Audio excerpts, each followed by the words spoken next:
Welcome back, mga kaaldab. Ito na naman po ang inyong lingkod, si Mr. Destiny, at magbibigay tayo ng pinakamainit na update po ngayon sa social media. Ito yung pinaka-latest na pinag-uusapan po sa loob ng Eat Bulaga Dabbercats na kukunin nga po raw si Mengay guest sa pelikula ni Bossing Big Soto, Duck Kingdom. Hindi kasi napasama si Mengay dahil nga po siguro isa sa rason mga kaaldab yung pag-alis ni Alden Richards ni Maine Mendoza papuntang USA para nga po samahan si Richard Paul Carson sa 3 weeks na kung saan 2 linggo lang umuwi na nga po siya ng Pilipinas. Ngayon, hindi po siya napasama sa kumbaga press conference dahil ng first shooting day ng pelikula nila Bossing, nila Paulo, nila Shu Ramirez, Christine Reyes, wala na po si Mengay. Kumbaga matagal na. Kaya nga po, yung ilang araw po na pagkawala ni Mengay, ito naman po ang kumbaga sunod-sunod ang pagbibigay ng o sabihin na natin pag tuloy-tuloy ang shooting nila Bossing at ng mga kasama nga po o yung mga cast sa The Kingdom. Kaya nga po ito na po yung balita na isisingit nga po raw si Mengay o i-guess nga po. Hindi natin alam mga kaaldab kung pang pinali o kalagitnaan. Yan naman po yung ginagawa minsan ng Eat Bulaga ni Bossing kapag kumbaga gusto niyang i-guess, di po ba? Kung mapapansin nyo, di po ba? Si Joey De Leon, gines yan ni Bossing at yung mga ibang legit Dabbercats. Ganun daw po ang gagawin kay Mengay. So, kumpirmado na po mga kaaldab na hindi talaga kasama si Maine sa pelikula ni Bossing. Marami kasi nagsasabi na kasama nga po raw siya, hindi pa nagsisimula yung shooting. Nagsisimula na po sa mga hindi po nakakaalam. Hindi nga po kasi pinakita sa telebisyon o hindi nga po ipinalabas sa TV5 yung press conference nga po ng pelikula ni Bossing dahil may pinopromote din po ata na pelikula ang TV5 na hindi pwede makapasok ang yung tipong na hindi ko masyado magets kasi yung mga update nila mga kaaldab na eto nga po si Vice Ganda nagsimula na rin po yung shooting para nga po sa kanyang bagong pelikula ngayong 2024 kasi kung titignan nyo 2023 hindi po siya gumawa ng pelikula kasi bagsak po talaga yung ano na yan yung kumbaga parang hindi po ata kumita ang huling pelikula nila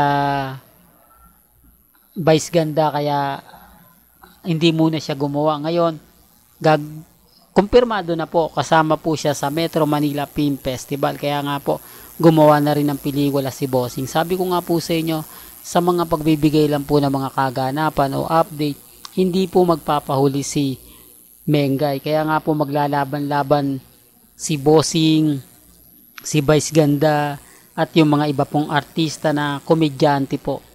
Ibig kong sabihin, kumbaga mas gaganda na nga po ba o hindi na. Kasi marami nagsasabi na yung show naman yan, Mr. Destiny, papabor naman yan sa kasi matagal nang hindi nakakapanood. Sa bagay, mga kaaldab, hindi naman pwede nating sabihin na hindi nga kikita yung pelikula ni Bossing kasi matagal Hindi po ba? Although yung pelikula ni Henyo Master Joey De Leon, hindi kumita kasi tema nun drama Hindi po ba na kung saan parang isang teacher, di po ba, na kumbaga tinupad niya yung pangako niya sa isang tao na mag-aaral siya, di po ba? Kaya nga sabi ko sa inyo mga kaaldab, may mga bagay-bagay po na talagang nag-iiba. Ngayon, hindi natin alam kung ano ang mangyayari sa 2024 Manila Film Festival. Siyempre, dyan lang po kayo lagi nakatutok dito sa channel ni Mr. Destiny para yung mga nangyayari po, nagaganap, alam na alam po ninyo. Kaya nga po yung iba nagtataka, ba't ganun? Kay Mr. Destiny ko lang to narinig. Yung pala, akala ko hindi totoo. Ang daming nambabash po sa akin. Mga kaaldab, sinasabihan nilang fake news ako.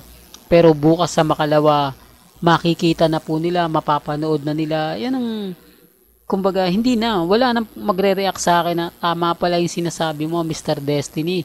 Naintindihan ko na. Hindi ko kasi ito nakita eh. Medyo hindi pa to pinag-uusapan pero nakukuha mo na agad yung update. Ito po yung pagkakaiba ng lagi ka nasa social media. Ito yung pagkakaiba na lagi kang pinag-uusapan at lagi kang trending. Kasi kung hindi po nila alam at yung iba po wala talagang kaalam-alam, wala. Di po ba? Kasi nag-aabang lang sila eh. Nag-aabang sila na may magpo-post ng Armain, Main Fanatics. Although yung Alden Fanatics talagang updated yan. Hindi talaga makakawala yan. Tapos yung mga Katden fans, talagang normal na lang po yan.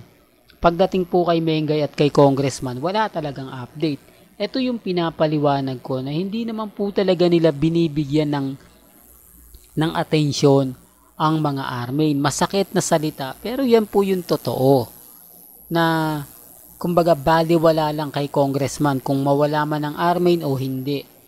Kahit makikita mo sa kanyang Instagram na panay update o nanghihingi ang mga Armain ng ganap sa kanila. Kahit dun po sa Santa Maria, Bulacan, nung pumunta po si Congressman, maraming kumbaga nagsasabi doon na mag-post ka naman sa Instagram, dalawa kayo ni Mengay. Wala. Dead ma lang. Gaya po na sinasabi natin, si Congressman Arjo, public servant. Di po ba? Dapat sa mga ganyan, aktibo sa social media. Aktibo sa mga ginagawa niya. Although may page siya sa Facebook. Pero, hindi niya naman dun kasama si Mengay eh. Hindi niya dun kasama si Mengay mamigay ng mga relief goods. Di po ba? Kaya nga po yung pagkakaiba ng account. Dapat yung sa Instagram niya naman pinopost. Yung mga kaganapan po sa kanila ni Mengay. Yung mga ganap niya sa ibang bansa. Gaya nga po ng pagpunta nila ng Greece. Pagpunta nila ng Switzerland. Dapat yun talaga yung pinopost at ina-update niya. Pero wala naman po talaga kayong makikitang gano'n. At never nyo pong makikita na magkakagano. Kaya nga sabi ko sa inyo, kampante lang po kayo. Relax lang. Malay nyo, di po ba? Na biglang magbago yung senaryo. Na bukas sa makalawa, tayo yung nasa ilalim, tapos bigla tayong iibabaw. Biglang sasambulat. Yan ang inaabangan natin. Di po ba yung magkabistuhan na? Yung magkalabasan na kung sino nga po ba talaga yung nagsasabi ng totoo at nagsasabi ng fake news. Hanggang dito na lang po ang ating latest updates. Kaya kung gusto nyo pa po ng pinaka-latest at sariwang update, abay tumutok lang po kayo dito po sa channel ni Mr. Destiny para updated po kayo sa mga latest at sa mga bagong video po na ilalabas po natin maya-maya lang. Kaya kung bago ka lang sa channel na to at isa kang true-blooded Aldab Nation na nagmamahal kina Mengay at Tisoy, tama po ang channel na pinuntahan mo, kaya consider na po kitang bagong subscriber. At huwag mong kalimutang i-share ang mga video po natin sa mga mami, sa mga titas at sa mga senyor. Hanggang sa muli, salamat po sa panonood at pakikinig.